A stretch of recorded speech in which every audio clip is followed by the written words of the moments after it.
அருமையான ஒரு வார்த்தை. உங்கள் இருதயம் உங்களுக்குள் இருக்கிறது, அதை கலங்காமல் உங்களுக்கு வைத்து கொள்ள முடியும் என்பதை இந்த நாளில் நான் தியானிக்கிற இந்த வார்த்தை உங்களோடு பேசுவதாக. இயேசு கிறிஸ்துவுடைய சிலுவை பயணம் பயங்கரமானது. அது சீடர்களுடைய உள்ளத்தை உடைத்து நொறுக்கக்கூடியது. அவர்கள் சிதறுண்டு ஓடக்கூடிய ஒரு சூழல். ஆனாலும் தேவன் சொல்லுகிறார் பாருங்கள், அவர்களிடத்தில் மிக அருமையாய் உங்களுக்கும் இந்த நாளில் சொல்லுகிறார், துன்பம், துயரம், வேதனை, பிரச்சனைகள், பயப்படாதே, உன் இருதயத்தை கலங்க விடாதே என்று தைரியப்படுத்துகிற ஒரு வார்த்தை.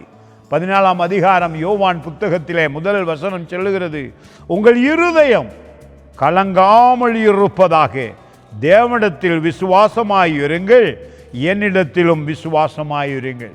நாங்கள் தேவனை விசுவசிக்கிறதினாலே, இயேசு கிறிஸ்துடைய பாடுகளை எப்படி சீடர்கள் கலங்கி போவார்கள் என்பதை உணர்ந்த தேவன் அவர்களிடத்தில் எச்சரிப்பாய் சொல்கிறார், உன் இருதயத்தை கலங்க விடாதே, உனக்கு அந்த அதிகாரம் இருக்கிறது, உன் இருதயத்தை காத்துக்கொள், பயப்படாதே, கலங்காதே என்று சொல்லுகிறார். காரணம், என்னை நம்பு, என்னை விசுவசி.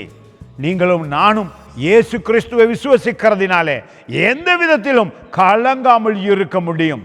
எங்களுடைய விசுவாசம் மிகவும் பெரியது. காரணம், இயேசு கிறிஸ்து மனித அவதாரத்தோடு பூமியிலே வந்து தேவன், ஆனால் அவருடைய வெற்றி மனித தன்மையிலே அவர் இருந்தாலும் தன்னுடைய தேவத்தன்மையிலே அந்த வெற்றியை எடுத்து உங்களையும் என்னையும் சொல்லுகிறார். அதே ஆவியானவர் உங்களுக்குள்ளும் இருந்து கலங்காதபடி, மனமுடைந்து போகாதபடி, சோர்ந்து போகாதபடி இருக்க முடியும். God bless you.